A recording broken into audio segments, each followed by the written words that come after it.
guru kita. Amin. Allah mudahkan langkah dakwahnya. Amin. Dan kita semua istiqomah di bawah bimbingan beliau dengan jalan ini.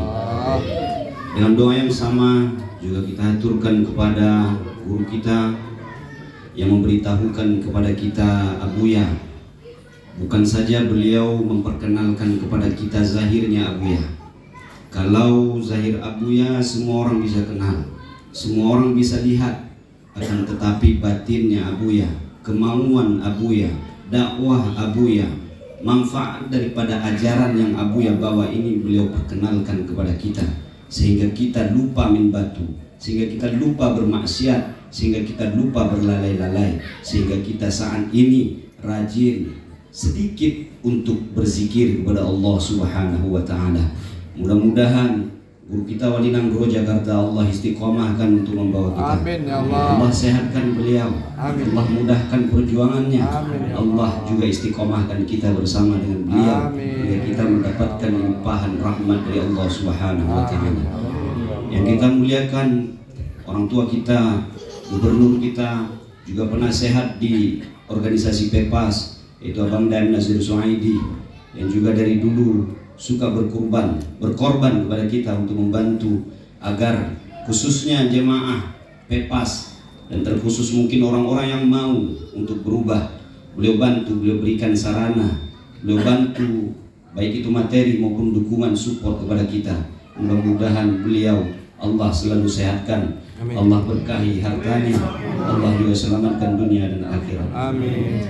Yang kita muliakan Menteri kita, Menteri MPDT Jakarta, juga seluruh dewan guru senior kita, guru kita Abang Da Haji Ali Mansur. Saya takut salah nyebut nama beliau karena nggak boleh salah tapi ya. Jadi senior saya kenal beliau di Jakarta selama masuk PEPAS. Juga guru-guru yang lain yang ada di PEPAS yang tidak saya sebutkan banyak ya. Ada Dinda Atirudin, ada siapa Habibi, ada Tengku Marwan dan lain-lain sebagainya ya. Insyaallah mudah-mudahan Allah berkahi. Dan juga Tengku Haji Farijal, Abah Zakaria, Tengku Nazar, juga yang mana lagi yang lain. Insyaallah orang-orang tua kami ya, ibu bapak yang dimuliakan Allah Subhanahu wa taala. Mudah-mudahan nama kita semua berada di dadanya baginda Rasulullah SAW. Saya sebenarnya dokter itu rahasia sebenarnya, karena belum syukuran. Saya di MPTT selesai dokter. Alhamdulillah keberkahan MPTT ini sangat besar dalam hidup kita, terutama di dalam kita berkeluarga, di dalam kita beribadah kepada Allah Subhanahu wa taala dan lain sebagainya. Karena buat saya sebenarnya gelar-gelar akademisi, gelar-gelar orang tua saya nggak tahu saya dokter sekarang. Dia pikir saya nggak kuliah gitu. Saya ngajar sekarang di UIN S2. Jadi nggak ada yang tahu. Di PTI juga ngajar kan. Di sini bebas aja saya ngajar, nggak dibayar lagi. Jadi rendah sekali rasanya kalau di luar saya. Jadi alhamdulillah ya. Alhamdulillah MPTT ini merubah pandangan batin, sehingga tiada yang lebih mulia kecuali kita dekat dengan guru. Karena guru merubah batin kita untuk bisa melihat betapa hidup ini sangat singkat, betapa hidup ini sia-sia bila kita tidak menyelamatkan hati kita daripada kelalaian untuk mengingat Allah Subhanahu wa taala. Ibu bapak yang dimuliakan Allah Subhanahu wa taala, baginda Rasulullah sallallahu alaihi wasallam malam ini kita peringati lahirnya. Kenapa kita peringati lahir baginda Rasulullah sallallahu alaihi wasallam? Karena tiada satu manusia pun dan bahkan satu makhluk pun di bumi ini akan bisa dia selamat di hadapan Allah kecuali melalui kuncinya Muhammad Rasulullah Subhanahu wa taala. Bahkan Adam alaihissalam dia diampuni oleh Allah Subhanahu wa taala. Apa kata Adam? Ya Allah, bi barakati Muhammad sallallahu alaihi wasallam, ya Allah, terima taubatku, ampuni dosaku. Allah bertanya kepada Nabi Adam, ya Adam, dari mana kamu kenal Muhammad? Ya Allah Subhanahu wa taala, ketika saya berada di syurga, saya melihat ada nama di samping namamu. Maka sungguh tiada mulia seorang nama, sebuah nama yang berada di samping namamu ya Allah, kecuali itu adalah kekasihmu. Bagaimana kita, seorang manusia yang Allah ciptakan hanya untuk kenal kepadanya, hanya untuk beribadah kepadanya, sehingga kita lupakan baginda Rasulullah Sallallahu Alaihi Wasallam.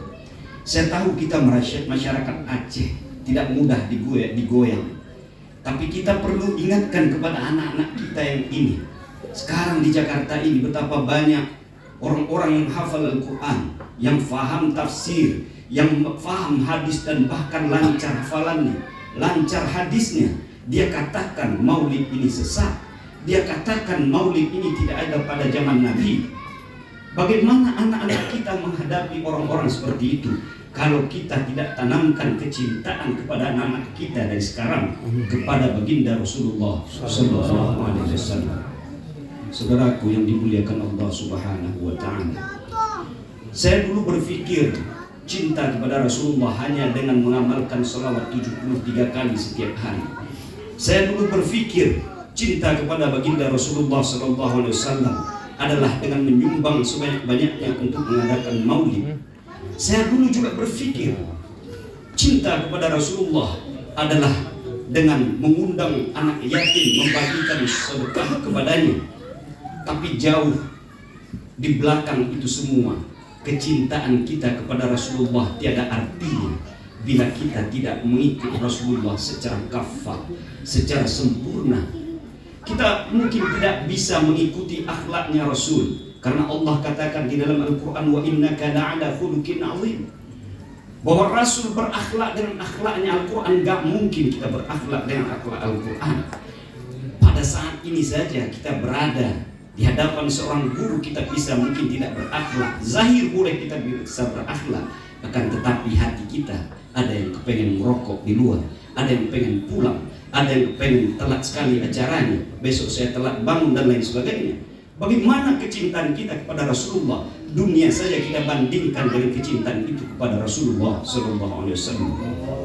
Saudaraku yang dimuliakan Allah Subhanahu wa Ta'ala, dulu sebelum Rasulullah Sallallahu Alaihi Wasallam meninggal, beliau memiliki 4 sahabat yang sangat cinta kepada Rasulullah. Apakah mereka diajarkan nahwu saraf? Apakah mereka diajarkan mantik? Apakah mereka diajarkan tasrif dan lain sebagainya? Tidak. Mereka hanya mengekor Rasulullah Sallallahu Alaihi Wasallam kemanapun Rasulullah pergi. Apa kata Abu Bakar? Jikapun aku jauh dari Rasulullah Sallallahu Alaihi Wasallam, maka suatu lembar rambut akan aku cincang bila ia memisahkan dengan Rasulullah. Inilah dakwah ketika kita disuruh bersuhbah dengan seorang ulama yang menjadi risalah, yang menjadi panutan, yang menjadi uswah. Kata Nabi sebelum meninggal, sebelum dipanggil oleh Allah Subhanahu wa Ta'ala, bahkan sebelum Nabi Muhammad sallallahu alaihi wasallam dipanggil oleh Allah, keluar ayat wala ta'khulu liman yuqatalu fi sabilillahi amwat. Jangan pernah kalian katakan bahwa Rasulullah itu mati. Jangan pernah kalian katakan bahwa Rasulullah itu meninggal. Walakin la tash'urun, karena kalian tidak memahami. Maka Nabi bongkar rahasia Allah itu dengan dalilnya, al-ulama warathatul anbiya. Apakah Rasul sudah tiada saat ini? Jika kita katakan Rasul sudah tiada, maka sungguh kita telah melanggar apa yang dikatakan oleh Allah Subhanahu wa Ta'ala. Jadi mengikut seorang ulama adalah bukti kecintaan kita kepada baginda Rasulullah Sallallahu Alaihi Wasallam. Saya telat kenal ini, kenal MPTT ini telat saya kenal. Rasulullah Sallallahu Alaihi Wasallam tidak hanya meninggalkan Al-Quran dan Sunnah. Ada satu dalil yang disembunyikan oleh kaum Oriental. Ada satu dalil yang disembunyikan oleh kaum liberal. Ada 2 hadis yang sangat saling berhubungan, yang sama perawinya rawahu Muslim. Apa kata hadisnya? Taraktu fikum amraini in tamassaktum bihima dan tadillu bihima, kitabullah wa sunnati rasulih. Kata Rasul, aku tinggalkan kepada umatku 2 saja. Yang pertama Al-Quran As-Sunnah. Al-Quran As-Sunnah ini oleh tafsir Jalalain, tafsir Abdul Qadir Jailani. Saya tafsirnya dikasih oleh Abangda Karimuddin. Di situ dikatakan bahwa Al-Quran dan Sunnah disebut dengan risalah, dan bahkan jauh sebelum saya baca itu sudah dikatakan oleh Wali Nagro Jakarta Dari mana beliau tahu itu adalah risalah? Tapi ternyata benar Al-Quran dan Sunnah adalah risalah yang akan membentuk lahir kita, agar lahir kita ini ittiba kepada Rasulullah sesuai dengan sunnahnya. Bagaimana ruku, bagaimana sujud, bagaimana i'tidal, bagaimana tahsyahud, bagaimana puasa, bagaimana zakat. Al-Quran dan Sunnah membimbing kita. Tapi satu hadis yang jarang kita baca, taraktu fikum amrayni kitabullah wa ahlul bait. Aku tinggalkan dua kepada kalian, wahai umatku. Yang pertama risalah Al-Quran dan Sunnah, dan yang kedua adalah ahlul bait. Oleh Quraisy Shihab ditafsirkan dua. Ahlul bait yang pertama adalah nasab. Nasab ini habaib. Kita harus cinta kepada habaib, turunan-turunan Rasulullah. Kita tidak cinta sifatnya yang jelek, tapi kita mencintai zat, darahnya yang mengalir darah Rasulullah SAW. Ada yang kedua, saudaraku, kita bukan ahlul bait, kita bukan nasab Rasulullah, tapi Allah janjikan kepada kita satu saja jalurnya. Apa itu? Yaitu jalurnya sanad.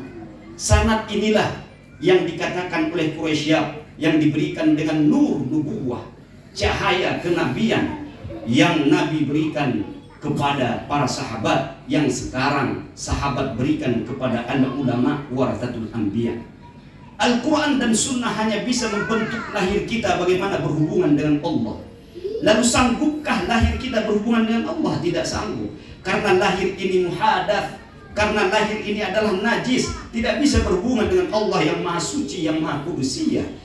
Yang bisa berhubungan dengan Allah hanya ada di dalam batin kita, yaitu kalbu, atau disebut juga dengan sadru, atau disebut juga dengan fuadu. Innamal fuadu, kata Allah di dalam Al-Quran, latih batinmu agar batinmu mendapatkan cahaya, karena batinmu itulah yang bisa berhubungan dengan Allah Subhanahu wa ta'ala. Satu yang sangat fenomenal baginda Rasulullah bawa di dalam alam ini, yakni untuk merubah akhlak manusia. Akhlak bukan dari ilmu, saudaraku. Saya juga berakhlak dulunya ketika saya berada di hadapan para jamaah khatib, jamaah Jumat. Tapi ketika saya pulang khutbah Jumat, apakah khutbah saya terapkan? Tidak.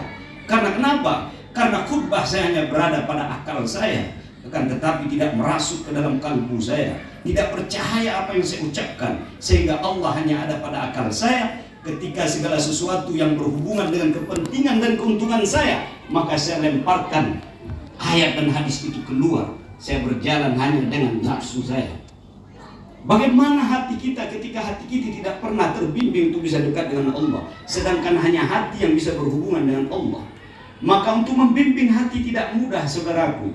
Untuk membimbing hati tidaklah seperti untuk melaksanakan salat Allahu Akbar, Allahu Akbar, tidak. Untuk membersihkan hati hanya dengan pemilik hati ini. Siapakah pemilik hati? Allah Subhanahu wa ta'ala. Kata Allah, fa in lam takun ma'allah kun ma'allah. Jika kamu tidak bisa bersama dengan Allah, maka dekati orang yang telah bersama dengan Allah. Atau mungkin kita juga berpikir kita sudah bersama dengan Allah. Na'udzubillah min dzalik. Karena orang yang telah bersama dengan Allah terlihat pada zahirnya. Dia akan datang dengan Rabbul Alamin. Dia akan menjadi rahmat bagi orang yang berada di sampingnya. Kalau masih ada orang yang tidak tentram berada di sampingnya, maka cepat-cepatlah qad aflaha man zakkah, bersihkan hatimu, karena hatimu satu-satunya nanti ketika menyelamatkan kamu di hadapan Allah Subhanahu wa ta'ala. Maka MPTT, saya sangat sebenarnya nggak ada untungnya buat MPTT untuk mengajak saudara. Ada atau tidak ada saudara, tidak ada untungnya di MPTT. Tapi MPTT lah yang bisa, yang saat ini terlihat bisa merubah kita agar tidak lalai, agar banyak orang-orang telah berubah. Sampai kapan kita tidak pernah ikut untuk bisa berzikir bersama, berguru.